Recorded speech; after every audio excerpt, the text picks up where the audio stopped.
Good morning, everybody, and welcome to what we call Asia Panel number two, which comes after our two interview sessions earlier this morning. We're now 1 hour into the 12-hour marathon that is the 15th edition of the Global Energy Outlook Forum with over 500 viewers on LinkedIn and the oil markets this morning.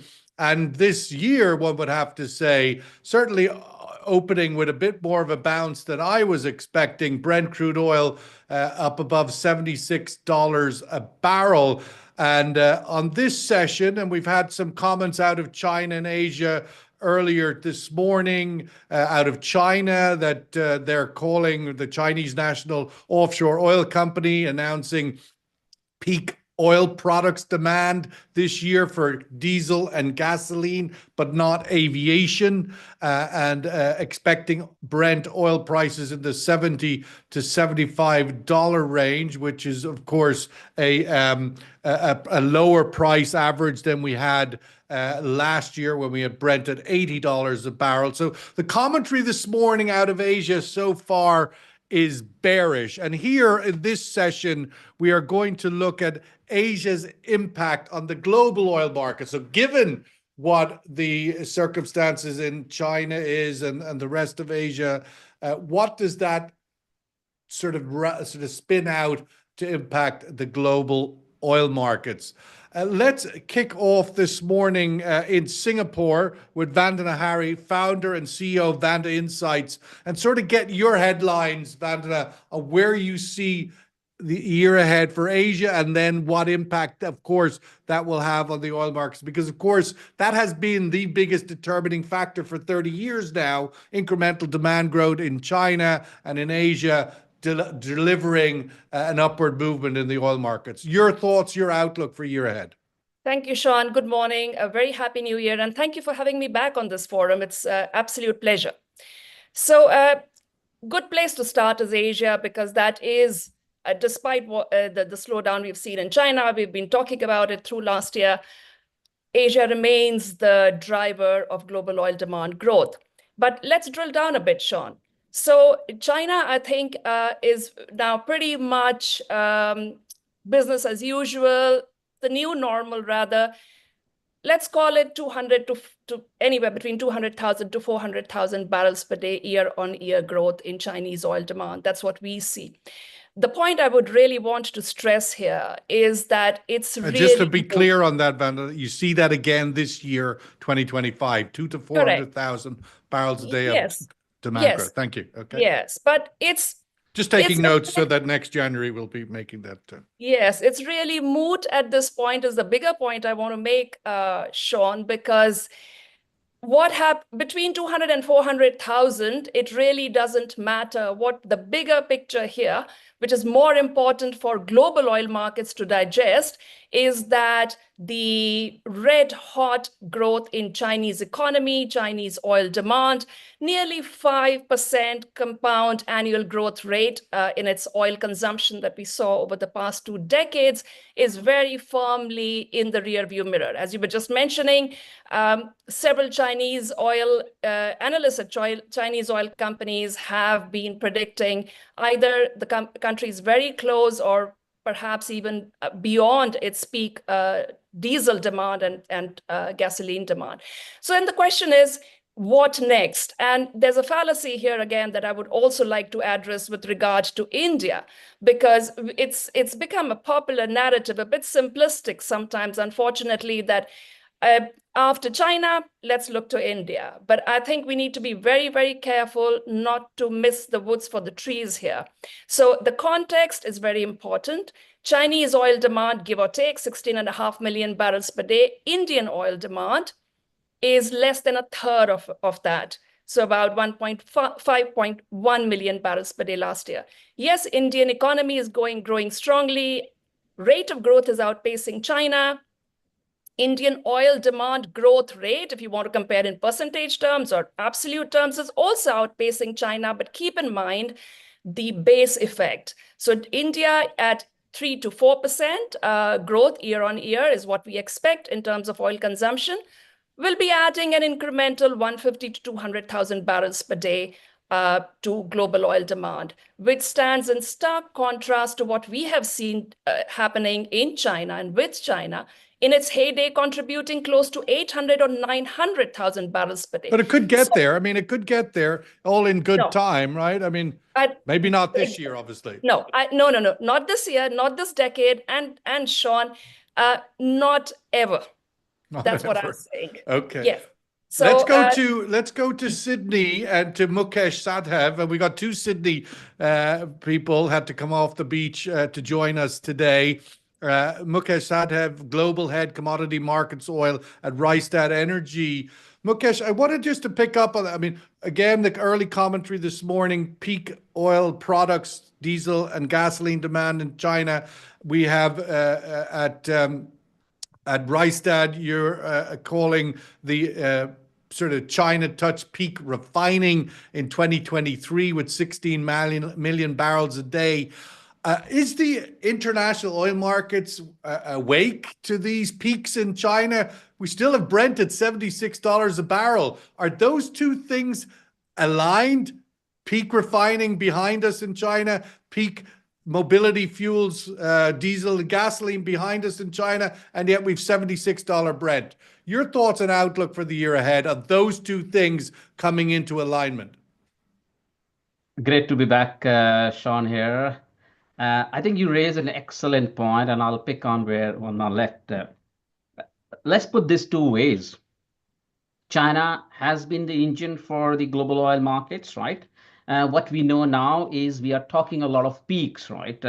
I heard in the previous sessions, peak is 25, peak is 27, peak is 29. I think in my mind, first thing I want to clarify, the peaks have lost a meaning because there is a peak in one part of the demand and the others are in a big decline. So in that way, it's not homogeneous, it's very skewed.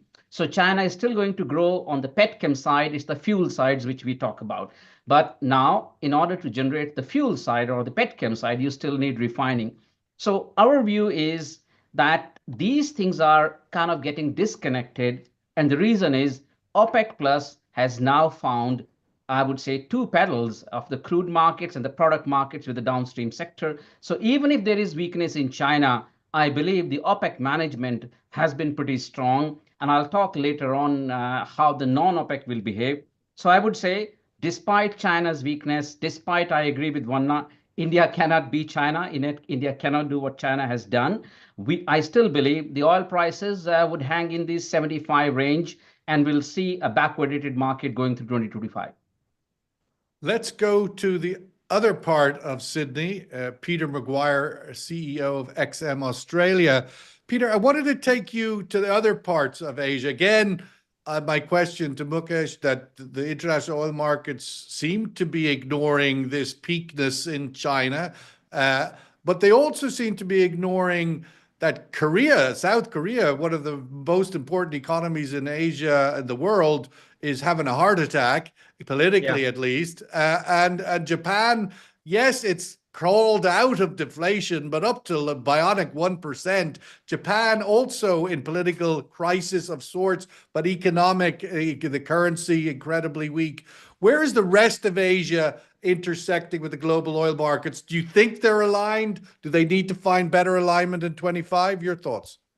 Well, Sean, lovely to join you. Thanks again for the invite. I feel as though the likes, if we start off south in the sense of Indonesia, big population and naturally expansion from construction and infrastructure spend and the mobility of a 220 odd or 240 million people. So the demand picture there is going to continue to grow year on year from an oil and from an energy consumption standpoint.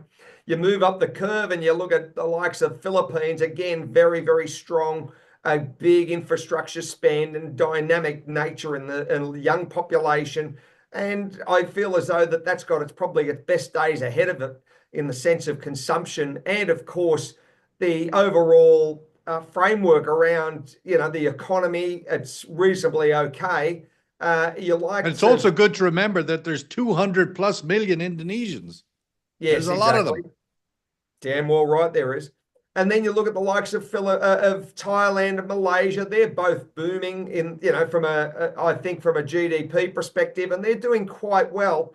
And, and you roll across the other sides as far as the Cambodias, Laos and Vietnam. They're all in a hyper growth mode, young population and all wanting more. You mentioned South Korea. Yes, politically they've got some, the next couple of months are going to be very telling. Whether the Prime Minister goes to jail, whether what happens across the whole fabric of their democracy. The likes of Japan, incredibly weak yen, and there's every chance you could see on the 24th of January, Governor Ueda throwing 25 basis points into the from the bank to say, right, we're going to get this rate up a little bit, and what impact that's naturally going to have to the currency. You've got an incredibly strong US dollar currently at through 109, and that's just mind-blowing what we've seen as far as growth over the last couple of months. And naturally all of the commodity trading currencies like the Aussie or the Kiwi or the Canadian have really been hammered, and then all the others, the euro, every chance you could see parity. So it's been an incredible last month, and I'll leave it with this. A month ago, Sean, we were at around about 4.17 10-year yield. Now we're at nearly 4.7. We hit 4.69. I think it's around about 4.67 in the last couple of hours. So 4.67. So every chance you could see 5% for a 10-year, which is just unheard of under these circumstances over the next month or two.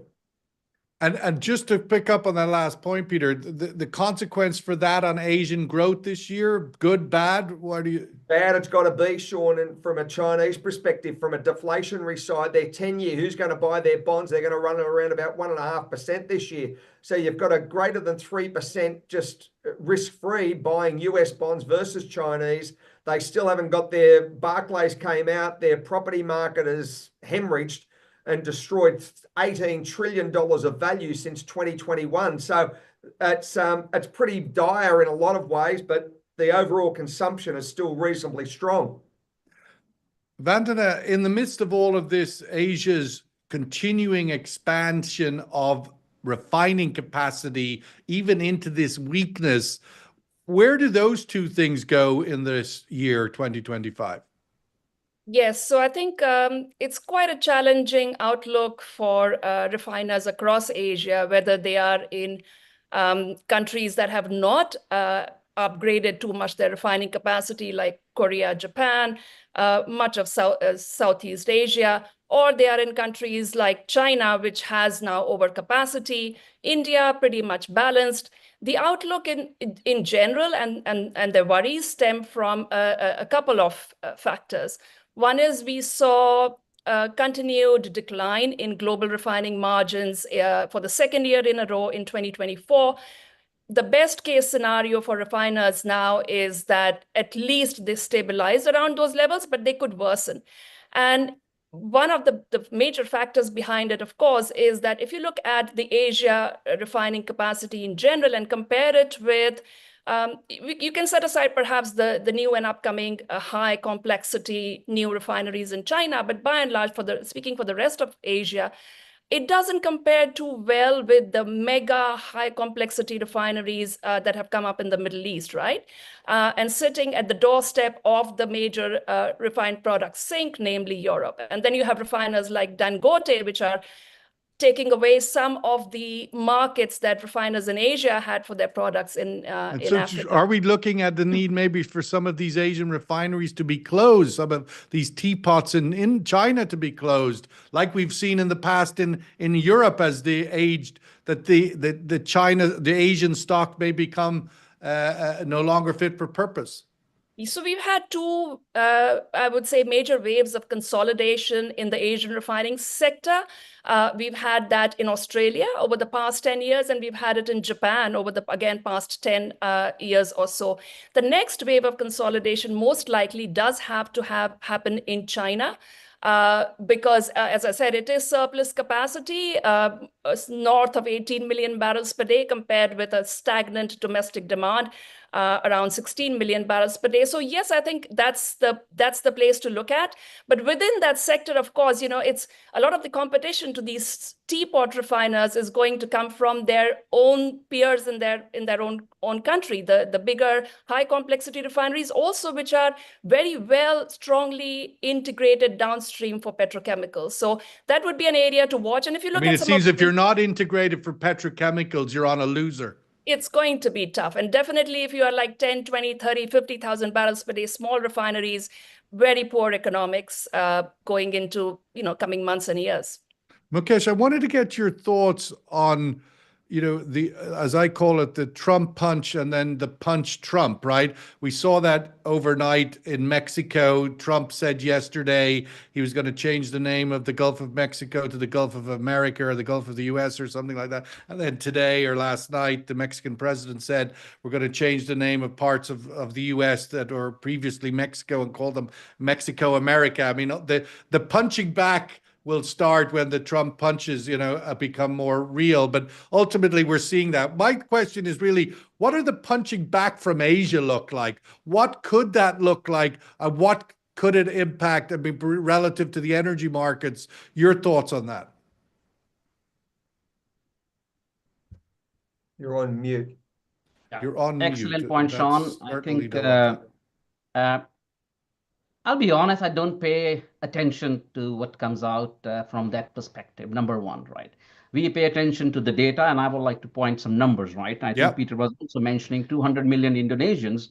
But let's look at this way. In the Asian demand, that's 5% of the Asian demand, and they are not growing, right? As such, their per capita consumption, the population may be high.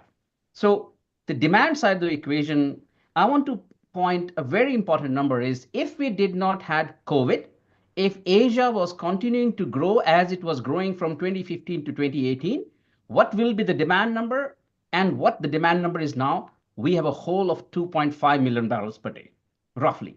Now, will Trump punching and China punching cause more dent from a tariff perspective and dampen the market? I think we already have a big hole caused already by the transition, by the COVID dent. So let's call it a Trump dent. I don't think the Trump dent is more talk, more noise, and it won't be that big. We already have it, number one. Number two point I want to make is that if you look at, again, history, China was growing at 500 kbd every year. India was growing 200 roughly. Going forward, India will likely maintain only a 200 growth, and China, in our views, 2025 and 2026 probably falls down to 150, kbd growth. Now, Japan peaked in 2012. Korea is in decline. So I don't see that from a demand side. I can paint a very bullish story. But having said that, as I mentioned, petchem growth and the fuels kind of going down, what it really, really means is Asia will still remain a big importer of crude oil. Asia will still remain a big importer of the products market. If you look at the number of product imports into Asia has actually increased. So in that sense, I think renaming of Gulfs and Panamas, my view is very simple. Asia will still remain the engine of the growth. We do have a hole of demand. Supply has to be corrected. Now, supply will be managed by OPEC plus sort of a management, and they have done a wonderful job in 2024. So while we paint the picture of a bit of a doom and pessimistic about Asia and what Trump talks will do, I personally believe that the fundamentals are not that bad, and the management of the market by will carry through, and we'll still see very healthy prices. We'll still see backwardation going forward. Peter, just picking up on that, I mean, we saw a very, very bad start to the year with Chinese equities. I wanted to get your thoughts on what that means, and also the outlook. I mean, whether Trump punches and there's punching back, we're seeing a narrative emerge going forward of U.S. companies looking to get out of China, to reduce their exposure to China, even before the Trump election, given all the supply chain issues. But ultimately, with Trump now, what does the collapsing China stock market tell you about some of those narratives and their impact going forward? Well, yes, the market has certainly had a little bit of a correction considering where it was at say 2 months ago. It's certainly given off some of that hot air, but it's well up from where it was. And we look at the CSI 300. And I think that a rising tide carried all boats in a lot of ways. You had extraordinary growth when you're looking at the likes of NASDAQ, S&P and Dow last year and the year before. And the CSI 300 out of China did get probably oversold, and it really bounced strongly with that stimulus package coming out of Beijing. Was it enough to engage? Probably not. What do they need? They've got to be careful from pumping more money in because they've got deflation, they've got other I suppose economic issues that they're trying to work themselves through, and they've got an overheated property market and oversupply, and that's a large component of their the makeup as far as their economic system. Where does President Trump play? One can't take him lightly. I think the likes of what he's said in the last couple of days. You've only Australia would make a nice 52nd state. You've got Greenland to give you some deeper exposure. That's going too far, Sean. Australia is a good outpost to presence. It's jokey, but half the things about Trump are jokey and incredibly scary and real at the same time. 100%, Sean, and I don't take him as a lightweight. I really think that he's going to, all gloves are off. And the first time was that 4-year window of 16 to 20. This is not going to be the same administration. He's stacking it with the people that he wants there, from CIA to FBI to all across the fabric of his administration. And he is going to move quickly. His son was in Greenland yesterday. They've got 55,000 people. They'll work through that. Is Denmark going to have control of it? What does that mean for the rare earths up there in China? That's a strategic play. He said to Trudeau, you've got, you export dairy, lumber and cars to the US. We don't want any of it. We don't need any of it. We've got our own. So where are you going to sell it? And that's going to be a real concern as far as where Canada plays. From a port perspective, they lost 38,000 men building the Panama Canal. They aren't taking that lightly. President Carter, and God bless him, he's laying in state now, but he sold it, I believe, for $1. Well, Trump is saying he wants it back, and he is not going to. But certainly where the Chinese have come into South America, and we're going to be in South America later today, they just opened a massive new port not far from the Panama Canal. So the question of what the punchback from China and from Asia looks like to some of this aggressive Trump activity, both in the course, obviously, with Iranian oil barrels going into China. Do they punch back, etc.? Let's go to the survey question and get some thoughts on the board there.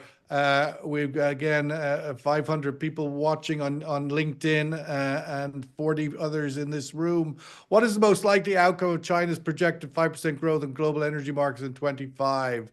Increased demand. This is the former question, Asia Panel 1. We want Asia Panel 2 question, please. While they get that sorted out, Vandana, is there any thoughts here where the sanction elements, the geopolitical elements that didn't feature in 2024 could rise in 2025, as mentioned there by Peter, a much more aggressive administration in Washington? Your thoughts on that and the impact for Asia? Indeed, Sean, I think policymakers and refiners across Asia are keeping a very close eye on what turn some of these geopolitical hotspots take, especially under President Trump. So on a very high level, first of all, there is great hope that he will deliver on his pledges of de-escalating the Ukraine and Gaza situation. So on a very high level, that is adding to the expectations of softer oil prices this year. That's a good thing. But if you drill down a little bit, if you look at refiners, especially in India, that have benefited from discounted Russian oil, biggest discounts being in 22, 23, and starting to taper off in 24, there is a bit of a concern there that if there is a rapprochement with Moscow, perhaps some of the bans, embargoes, and sanctions are wound down, then could that crimp the discount that Indian refiners have been receiving in terms of Russian oil. So, that we'll just have to wait and watch. For China, I think what Trump does in terms of Iran, it's a big question mark to my mind. I know right now the consensus view seems to be that Trump will carry out his so-called maximum pressure campaign against Iran. But look, Iranian oil exports to China have already been going down in the past few months, partly because the teapot sector, which is the main importer of Iranian crude, has not been doing too well. Their margins have tanked and their refining rates have gone down. But overall, again, I think the loss of discounted Iranian oil, and well, if that happens to be the case with Venezuela as well, it's hard to read the tea leaves on that right now in terms of what Trump will do. But the loss of discounted crude is not a good news. As I mentioned earlier, refiners in this region are bracing for not very good refining margins, and that would be a big hit. Mukesh, should the international oil markets be, alert to many factors in Asia this year? I welcome any others that you see, but I wanted to get your particular comment. I know Rystad Energy does a lot of work and research into the renewable space and the energy transition.